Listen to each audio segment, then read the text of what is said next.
Éric Zemmour, Éric Nolot, bonjour. Bonjour. Bienvenue au Buzz Média Orange Le Figaro. Alors vous êtes tous les deux les tontons flingueurs du PAF, vous êtes fait virer de France 2. Oui.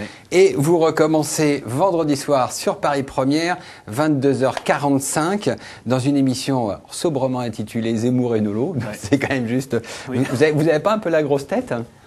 On n'y est pour rien. Non, on y est pour rien. On n'a pas choisi le titre. En revanche, je suis impressionné parce qu'ils ont trouvé. Parce qu'il faut rappeler, il y a eu 15 jours de séminaire en huis clos. Ils avaient interdiction de sortir. Ils ne savaient pas comment appeler. Voilà, et au bout de 15 jours, ils sont sortis avec Zemmour et Nolot. Moi, je suis assez impressionné. Oui. Alors, qui est-ce que vous recevez vendredi ? Qui va essuyer les feux ? François Bayrou. François Bayrou ? Notre premier invité politique. Pour une raison assez simple, c'est que pendant la dernière à laquelle on participait, dont on n'est pas couché, il avait promis d'être notre premier invité. D'accord. Donc il a un bon souvenir de vous. Mais vous savez, ils ont tous un bon souvenir de nous. Voilà. Je parle des politiques. Non, mais sérieusement, en plus, on discutera pas des chanteurs et tout, c'est une autre discussion. Mais les politiques, la plupart du temps, ils aiment cette confrontation qu'ils n'ont jamais dans les autres émissions. Contrairement à ce qu'on croit, sauf dans des... Mais oui, parce que Laurent Ruquier avait dit, à la fin, on ne pouvait plus, vous faisiez fuir tous les invités politiques et culturels. Là, il n'y a aucun souci, ils viennent quand même. Alors, on ne peut pas dire le contraire. C'est davantage vrai. C'est davantage vrai, mais politique, c'est pas vrai. Il y avait des politiques, comme par exemple Fillon, qui ne viennent jamais dans ce type d'émission. Ouais. Ça, c'est une question de principe.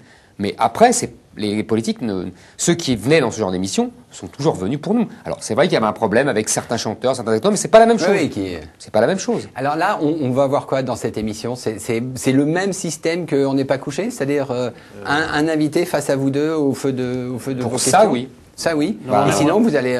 Non, mais on n'est que deux. Donc, moi, je vais faire un peu maître de cérémonie. C'est-à-dire, je fais les bonsoirs, les au revoir, je fais les lancements, qui est très poli. Etc. Oui, non, mais il y a quand même une structure. Oui. Non, on dira bonjour, au revoir. Très bien élevé par sa maman. Absolument. Que je salue ici même. Et ensuite, en effet, les interviews, ce sera à deux, sous la forme d'un débat où il y aura vraiment du temps de parole. C'était ce qu'on faisait. C'était, je crois, la plus-value on n'est pas couché. Alors, vous reprenez votre rôle, hein, Éric Zemmour plutôt de droite, Éric Nolot plutôt de gauche, ou vous mélangez parce que ce ne sont pas personnages? Ce ne sont pas des rôles. Ce sont des convictions. Ce sont des convictions, et d'ailleurs, c'est pas droite et gauche, c'est qu'on a des convictions. Parfois, d'ailleurs, on se retrouve sur les mêmes convictions, et parfois on est en désaccord total. Mais c'est pas un jeu de rôle, c'est que simplement on pense ça sur des différents sujets, et on échange avec l'invité qui se confronte à nos points de vue, et on se confronte à ses points de vue. Et je crois que c'est très intéressant pour les gens. Non, puis j'ajoute que sur les grandes questions, on voit bien que quand même le clivage droite-gauche est en train de devenir un peu obsolète. Sur l'Europe, j'aimerais bien qu'on dise sur la dette, ça partage les deux camps. Bien sûr. Voilà, quasiment tous les sujets. Oui, sauf que pour des questions d'appartenance, j'ai l'impression qu'il y a des gens qui n'en tirent pas les conclusions ultimes, qui seraient peut-être plus à l'aise dans l'autre camp, mais qui continuent. Des questions, on dira, alimentaires. Électoralo-alimentaires. Voilà, c'est pas exclure. On rentre en période électorale. Est-ce que la direction de Paris Première vous a donné des consignes, faites attention, ou alors vous avez totale carte blanche? Je crois qu'ils sont venus nous chercher justement pour notre liberté de ton. Donc ça serait un peu bizarre, après, de nous donner des consignes. Tout est possible, mais moi, j'ai rien entendu, en tout cas. Non. Mais d'ailleurs, c'était pas le cas non plus, on n'est pas couché. Oui, c'est vrai. Disons-le, on n'a jamais reçu de consignes, ni dans un sens, ni dans l'autre, que ça soit envers les invités politiques ou les invités culturels. Donc voilà, hommage, en tout cas... à Ruquier et Barma, et pour l'instant Paris Première. Écoutez, moi en plus j'y travaille depuis 5 ans. Oui, vous présentez Ça balance à Paris aussi. Voilà, qui reprend la même semaine, samedi, et j'ai jamais reçu non plus de consignes. Ce serait dommage que ça commence maintenant. C'est dommage quand même d'aller chercher Zemmour et Nolot pour leur demander de faire le contraire. Alors vous étiez sur une grande chaîne du service public, sur la TNT gratuite, là vous passez TNT payante, même si Paris Première a des velléités d'aller en TNT gratuite. Oui, et puis en plus notre émission sera en clair tout le temps. Et votre émission sera en clair. Donc, ça ne sera pas payant, nous. D'accord, donc vous avez des objectifs d'audience ? Les objectifs d'audience sur le câble et la TNT, c'est un peu une rigolade, ça n'existe pas. Évidemment, il y aura un grand changement si Paris Première passe entièrement sur la TNT gratuite. Auquel cas, vous pourriez venir en prime ou pas ? Bon, écoutez, on n'a pas discuté. Là, on en est à lancer l'émission, vous voyez. Donc, où elle se situera dans quelques mois, pour l'instant, c'est de trouver la formule, puisqu'elle se fera en marchant. C'est pas encore gravé dans le marbre. C'est trouver nos places. Et espérer que les gens qui nous regardaient sur France 2, qui nous regrettent aujourd'hui, une partie nous suivent et reviennent nous regarder toutes les semaines. Voilà, c'est ça le but, bien sûr. Alors, effectivement, qu'est-ce que vous pensez de vos remplaçantes, Audrey Pulvar et Natacha Polony ? Je les ai pas vues.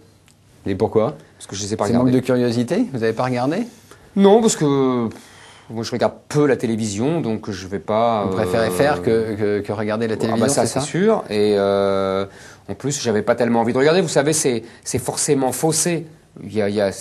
C'est l'éternel humain. Les prédécesseurs sont des incapables et les successeurs sont des intrigants. Donc on va pas tomber dans ces panneaux-là. Est-ce que vous aviez mis du temps avant de trouver une certaine connivence, avant d'être une espèce de vieux couple? Vous avez mis du temps? Je veux pas être de mauvaise foi, mais non.